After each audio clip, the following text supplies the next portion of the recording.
حضرت عباس رضی اللہ تعالیٰ عنہ کے مکان کی چھت پر ایک پرنالہ تھا۔ ایک روز حضرت عمر رضی اللہ تعالیٰ عنہ نئے کپڑے پہنے ہوئے مسجد جا رہے تھے۔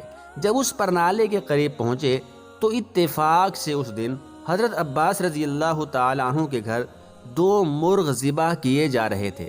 ان کا خون نالے سے نیچے بہہ رہا تھا اور اس خون کے چند قطرے حضرت عمر فاروق رضی اللہ تعالیٰ عنہ کے کپڑوں پر پڑ گئے۔ آپ نے فوراً اس نالے کے اکھاڑ ڈالنے کا حکم صادر فرمایا تاکہ یہاں سے گزرنے والوں کے کپڑے اس سے خراب نہ ہوں۔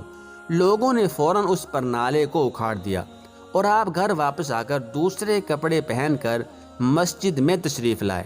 نماز کے بعد حضرت عباس رضی اللہ تعالیٰ عنہ آپ کے پاس آ کر کہنے لگے، یا امیر المومنین، خدا کی قسم اس پرنالے کو جسے آپ نے اکھاڑ ڈالا ہے، رسول اللہ صلی اللہ علیہ وآلہ وسلم نے اپنے دست مبارک سے اس جگہ لگایا تھا۔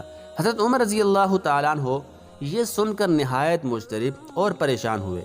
تھوڑی دیر کے بعد آپ رضی اللہ تعالیٰ عنہ نے عباس رضی اللہ تعالیٰ عنہ کو فرمایا، اے عباس، میں تم کو قسم دیتا ہوں کہ آپ اپنے پاؤں میرے کندھے پر رکھ کر اس پرنالے کو جیسا حضور صلی اللہ علیہ وآلہ وسلم نے لگایا تھا اسی جگہ پر لگا دو۔ چنانچہ حضرت عباس رضی اللہ تعالیٰ عنہ نے حضرت عمر فاروق رضی اللہ تعالیٰ عنہ کی درخواست پر اس کو پہلی جگہ پر لگا دیا۔